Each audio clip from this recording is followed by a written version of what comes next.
Good morning. So last session we had discussed about the introduction of smart grid and what is the importance of smart grid and how the improvements in the smart grid has been happened. That is the evolution of smart grid. Okay. See, just to go through back one moment, evolution of a conventional grid, how it is in central grid. Nowadays, it is distributed generator system, so that it is completely grid system has been distributed throughout the grid.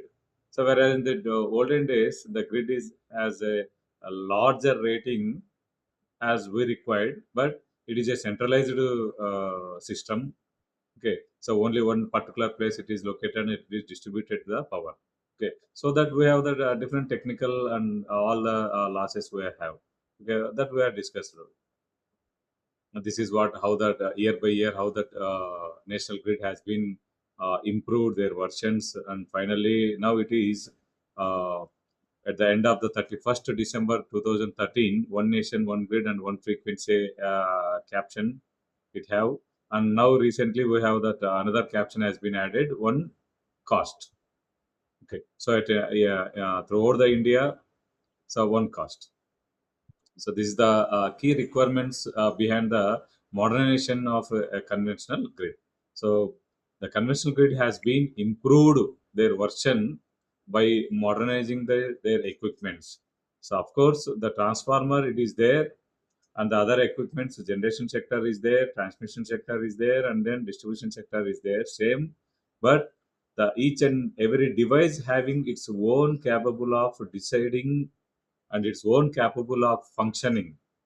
For this reason, we have been added some advanced devices, some advanced infrastructures, some advanced communication devices, and makes the conventional devices as intelligent.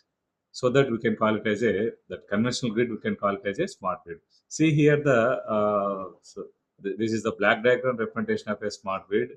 So in the top layer, so top of that, the figure it represents the conventional grid.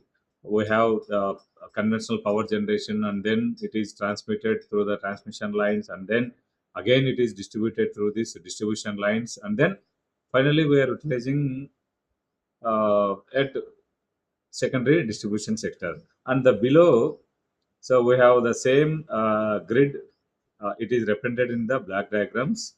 But in addition that we have added some energy storage technologies, some fax devices, and LAN and WAN technologies, and then it is added to the SCADA system. All these things, right? So by adding, by introducing some, advanced infrastructure, the existing grid it become a smart grid. And this is some of the operations of a smart grid. So how it is each and every component. See, in existing conventional grid, we have only communication between generation to transmission, and then transmission to distribution, and then distribution to the load centers.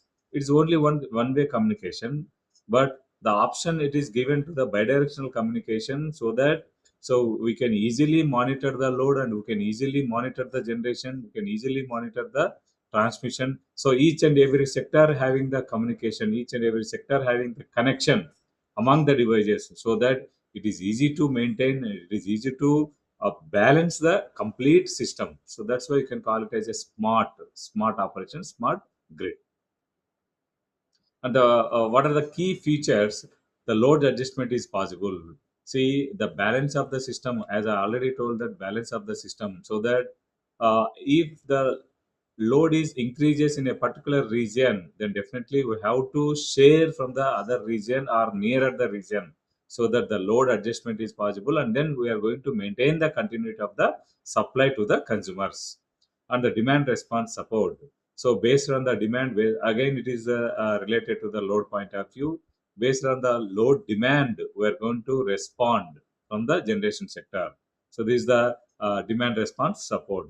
And then decentralized. This is the main important consideration and the key factor, that in conventional uh, power grid we have the centralized power generation, centralized distribution only. But because of the DGs comes into the picture, it enables the smart operation so that the decentralization of power generation and decentralization of distribution has been enabled in smart grid operation. Next, though we have that lot of advantages, still we have some of the challenges. These challenges are, it may be of technical and non-technical point of view.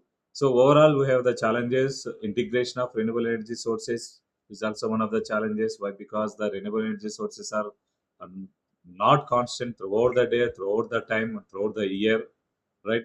At the same time, asset management is somewhat a difficult task. Industrial sustainability, regulation, policies, and compliances, and then customer satisfaction. Technically, customer satisfaction is somewhat very difficult process, and then service delivery. All these are the some of the challenges, and these challenges were divided, and we are going to discuss. The first one is technical challenges. See, the management of vast amount of data. As we told that conventional grid is one directional, one way communication, one way power flow.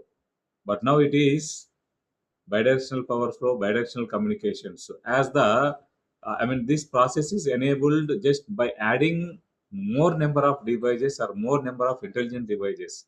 It means that the vast amount data is required, the vast amount of data is transmitted from among the devices. So that to maintain all these data, it's very difficult task. This is some technical challenge. And then adequate grid resources. Still, we have the grid resources are very less, so this is the one of the technical challenge. And then integrated communication, and next transition from legacy system. So existing system to new system transition is somewhat very difficult. And then cyber security, as we are informed that, as we are telling that conventional grid is operating as a smart. The smart term, it indicates it should be involving of some internet of things, it should be involvement of some internet protocols, all these things. So there may be chance of thefting of data, so that the cyber security is one of the technical challenge. And then a lack of standards and interoperability. See, among the devices we are interconnected, it means that definitely each and every device, or else the devices which are present in this grid, there should be operated as inter-operations. There should be operate as per the standards of inter-operation. So among the devices, so that there will be a good coordination. Otherwise, the system failures will be happening. So these are the some of the technical challenges. Coming to the non-technical challenges, of course, nowadays the awareness has been uh, of course, consumers having the awareness so that there is no possibility of thefting, or else we can say it is a very less percentage of thefting is there. And then a low meter efficiency, existing systems having the uh, not properly operating, so that efficiency is not as much as the required level. So that definitely we need to replace with the new devices so that we have the better efficiency. Okay. From the both, distribution side and for the consumer side also. Honest, affordable energy prices. See, in smart grid operation, we are enabling or we are adding more number of smart infrastructure devices so that there may be chance of, adding of devices, nothing but indirectly the cost it will be reduces. Of course, it is initially, but in future there may be advanced technology, so that still advanced technology, so that there may be chance of minimizing of the cost, overall cost, so that indirectly per unit cost it may be minimized. And next, transmission and distribution losses. Still, compared to the olden days, near about 26%, now we have very negligible percentage of losses in transmission and distribution sector. Still, if we can minimize these transmission and distribution losses, indirectly we are going to minimize the per unit cost. And then lack of awareness. Still, some of the consumers, especially for the rural sector, they don't have a awareness about the smart operations. So that definitely, as of now, it is very difficult to operate the those who are not aware about the smart operations and the smart